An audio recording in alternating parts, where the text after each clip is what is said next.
പടന്ന Edachakkai AUP സ്കൂളിന് Rajmohan Unnithan MP അനുവദിച്ച school bus കൈമാറി. സ്കൂൾ അങ്കണത്തിൽ നടന്ന ചടങ്ങിൽ രാജ്മോഹൻ ഉണ്ണിത്താൻ MP ബസിന്റെ ഫ്ലാഗ് ഓഫ് നിർവഹിച്ചു.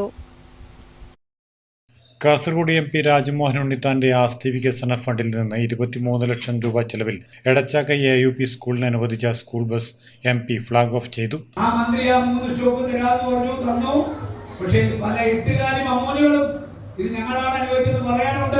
പക്ഷേ ജനങ്ങൾക്കറിയാം ഇതാരും അനുവദിക്കുന്നതല്ല. ചെറുവത്തൂർ എത്ര കാലമായി പരശുരാമന് സ്റ്റോപ്പ് കൊണ്ടെന്ന് പറഞ്ഞു. ഞാനിവിടെ MP ആയപ്പോൾ എന്നോട് പറഞ്ഞു, ഞാൻ പറഞ്ഞു എന്റെ കാലാവധി തീരുന്നതിന് മുമ്പ് പരശുരാമൻ സ്റ്റോപ്പ് ഇവിടെ ചെറുവത്തൂർ കൊണ്ടുവരും. ഞാൻ സ്റ്റോപ്പ് അനുവദിച്ചു. റെയിൽവേയിൽ ഒരുപാട് വികസനങ്ങൾ ഇനിയും വരാനുണ്ട്. നാഷണൽ ഹൈവേയിൽ ഒരുപാട് കാര്യങ്ങൾ, എത്രയോ ഫ്ലൈ ഓവറുകൾ, എത്രയോ ഫുട് ഓവർബ്രിഡ്ജുകൾ. ഇപ്പോൾ മെനഞ്ഞാന്ന് പ്രധാനമന്ത്രി 6 ഫുട് ഓവർബ്രിഡ്ജ് ഉദ്ഘാടനം ചെയ്തു. 6 നമ്മൾ അനുവദിച്ചു കൊടുത്തതാണ്. ഇപ്പോ ഇവിടെ ഒരു സമരം നടക്കുന്നു.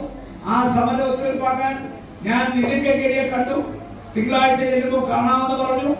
സ്കൂൾ അങ്കണത്തിൽ നടന്ന ചടങ്ങിൽ പടന്ന ഗ്രാമപഞ്ചായത്ത് പ്രസിഡന്റ് PC സുബൈദ അധ്യക്ഷത വഹിച്ചു.